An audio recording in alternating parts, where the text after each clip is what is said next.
She taught me that emotions aren't meant to be understood, they're meant to be felt. The first time I noticed her, it wasn't because she stood out. It was because she didn't try to. She sat near the window of a small community hall where I'd come for a weekend workshop on emotional intelligence. The room buzzed with polite voices and half-earnest smiles, but she was quiet, absorbed, like she'd seen this kind of crowd before and no longer needed to prove anything. When she finally spoke, the whole room changed. Her voice wasn't loud, it was composed, measured, almost musical in the way it carried calm. Every word sounded chosen, but it was her pauses that drew me in. She didn't fear silence, she used it. And in that stillness, people leaned closer, as if her quiet held more truth than any lecture could. She looked to be in her early 40s, poised yet approachable. Her hair was loosely tied, a few strands falling freely, and she had that kind of beauty that doesn't ask to be noticed, it simply exists, steady and sure. There was warmth in her presence, but also a distance, like she had built invisible walls not to keep people out, but to keep herself safe. When the session ended, I lingered, pretending to check my phone just to watch her gather her notes. She wrote something in a small leather notebook, slow, thoughtful movements, the tip of her pen pausing mid-sentence as if waiting for her heart to catch up. I walked over and said lightly, "You make silence look powerful." She looked up, eyes steady, unreadable. "That's because emotions live inside it," she replied.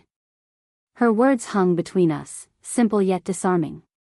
I wanted to ask her name, but something in her calm expression told me not to rush whatever this moment was. She closed her notebook, offered a faint smile, and walked away. But even after she left, the echo of her presence stayed behind, her perfume, faint and grounding, the sound of her heels fading against the floor, the quiet she left in her wake. Outside, the evening air was cool, the sky dimming to a deep amber. I saw her again, near the exit, talking softly to someone. For a second, she turned, and our eyes met. Not a smile, not a signal, just a knowing. Then she was gone. That night, I realized something. Some people reveal themselves through words. She revealed herself through silence. And I couldn't stop wondering what her silence was trying to say. The next time I saw her, it wasn't planned. She was standing outside the same hall, speaking with one of the organizers. I hesitated before approaching, wondering if she would even remember me. But when her eyes met mine, there was a flicker of recognition, subtle, but enough to make me stay. We ended up walking to the cafe across the street. The city was still waking up from the afternoon heat, and a soft breeze carried the smell of roasted coffee beans and rain-soaked pavement. She ordered green tea, I ordered black coffee. She smiled faintly and said, "You like things strong, don't you?" I laughed. "And you prefer balance." She tilted her head, a quiet smile crossing her face. "Balance isn't peace. It's just control." There it was again, the depth behind her words, the way she said one thing and meant three. I found myself listening not just to what she said, but how she said it, the tone, the rhythm, the pauses that held emotions she didn't name. When I asked what she meant, she looked out the window, tracing a line of condensation on her cup with her fingertip. "People talk about love like it's an answer," she said. "But it's more like a mirror. It shows you what you're ready to see."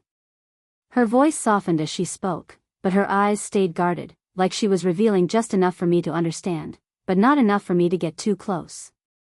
I didn't interrupt. I just watched, the slow rise and fall of her breath, the way her shoulders relaxed when the silence stretched between us.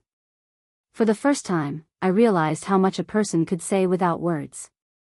When she finally stood to leave, she looked at me and said quietly, "Most people listen to words, not tone. But tone tells you what someone really feels." She said it with a calm certainty, but I noticed her hand tremble slightly as she picked up her cup. Maybe even she wasn't as composed as she wanted to seem. As she walked away, the sound of her heels faded into the hum of the cafe. I sat there, still hearing her words echo in my mind. That's when it hit me, decoding her emotions wasn't about reading her expressions or analyzing her words. It was about learning to hear the silence between them. And for the first time in my life, silence felt louder than speech. It was a quiet Sunday afternoon when she texted, just a simple, coffee? No emojis, no small talk. Just that one word. But somehow, it carried a warmth that made me drop everything and go. She was already seated when I arrived, tucked in the corner of a cozy cafe that smelled of cinnamon and rain. Her hair was slightly damp, and she looked softer than usual, less like the composed mentor I'd met, and more like someone who had finally exhaled after holding her breath for too long. Sorry, she said with a small smile, I didn't want to drink alone. Her tone was light, but her eyes told a different story, tired, distant, like she'd been running from something that finally caught up. We talked about small things at first, books, music, the weather. But the conversation naturally found its way into deeper waters.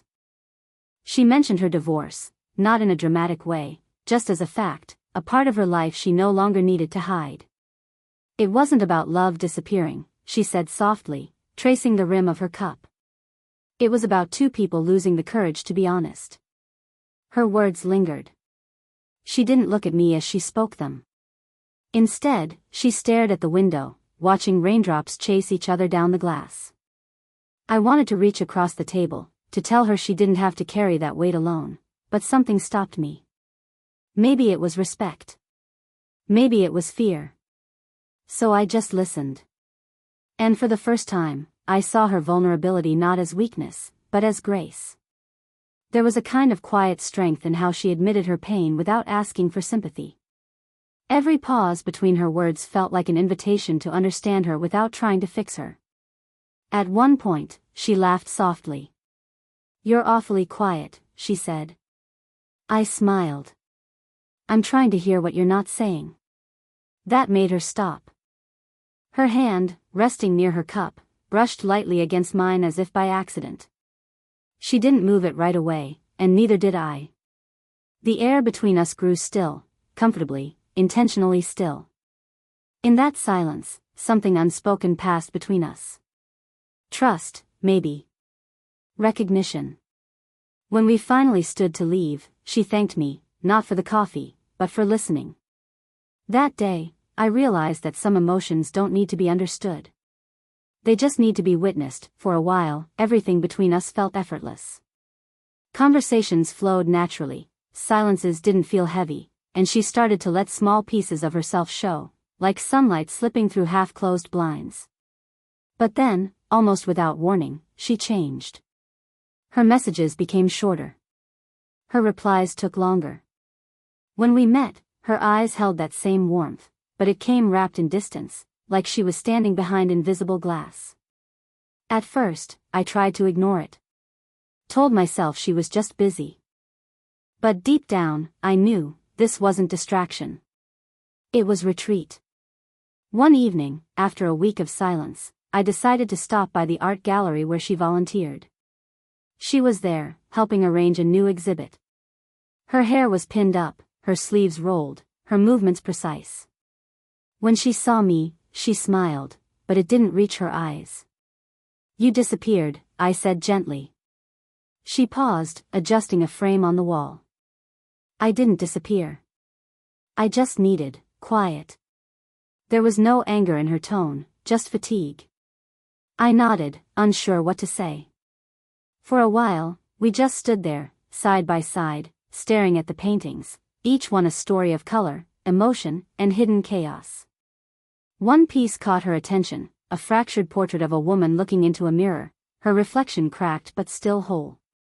She reminds me of me, she said quietly. Sometimes I don't know which version of myself people really see, the one outside or the one trying to stay together inside. That moment hit me harder than I expected. Because in her words, I saw myself too. My confusion, my fear of losing connection, my tendency to reach instead of understand. Maybe that's what she meant when she said emotions live in silence. Sometimes, you have to step back to really hear what's inside you. I didn't push her after that. I learned to give her space, even when it felt like distance. I realized decoding her emotions wasn't about getting closer, it was about letting her breathe. A few nights later, she texted, "Thank you, for not asking me to explain." It wasn't much, but it said everything. That was the night I understood something new. When you care about someone deeply, you don't chase their silence. You honor it. Because sometimes, the most powerful thing love can say, is nothing at all. It had been weeks since we last spoke properly. A few polite messages here and there, nothing more. I told myself to let it go, to stop wondering what she was thinking, but part of me kept replaying every silence, every half-finished glance, every word she didn't say.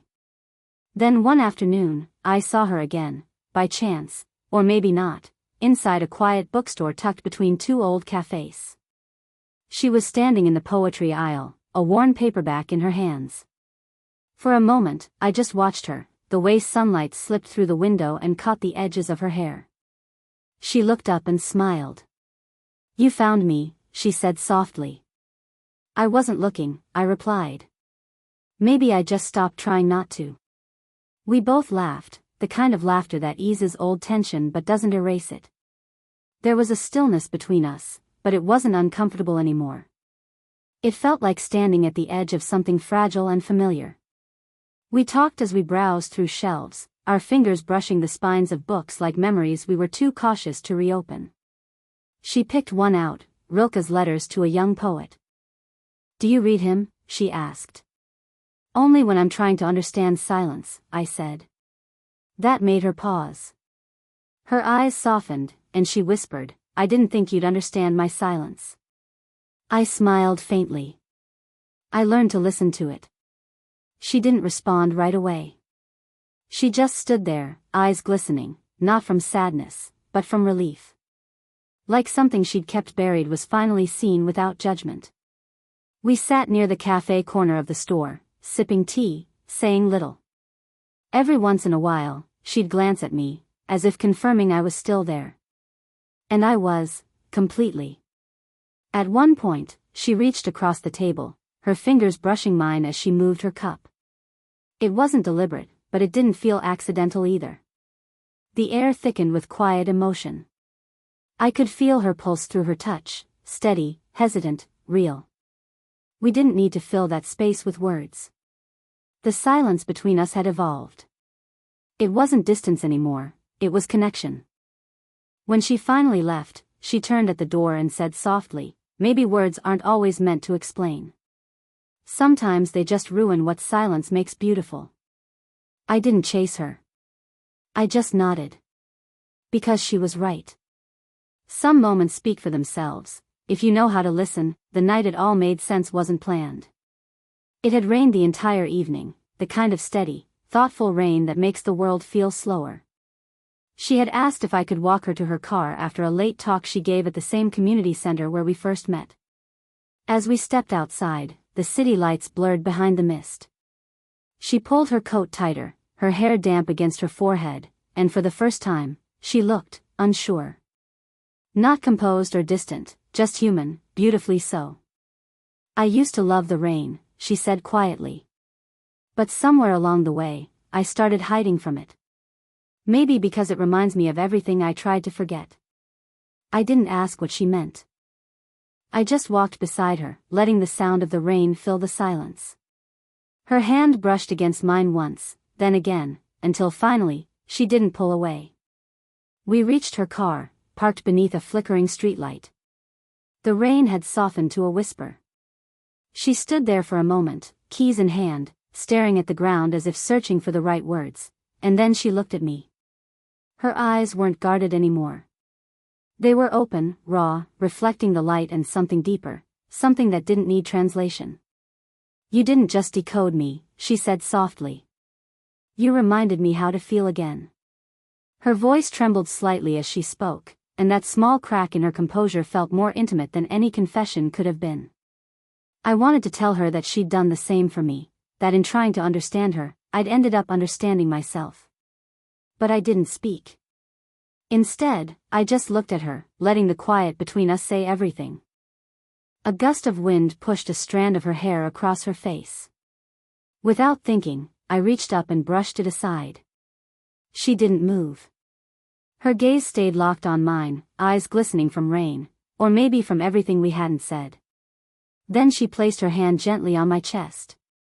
Her palm was warm against the damp fabric of my shirt, and for a heartbeat, the world went still. No past. No future. Just presence. She didn't say goodbye. She didn't have to. She just smiled, a small, grateful smile, and stepped into her car.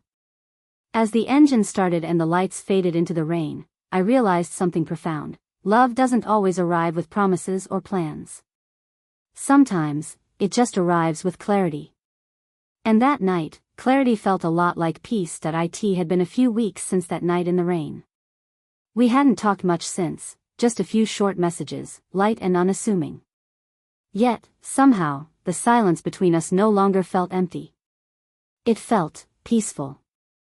Like a chapter that didn't need to end loudly to mean something. One morning, I walked into the same cafe where our story had quietly begun. She was there, sitting by the window, sunlight spilling across her table. She looked different, lighter, maybe freer. When she saw me, her expression softened into a smile that carried both recognition and calm acceptance. "You still come here," she said. I smiled.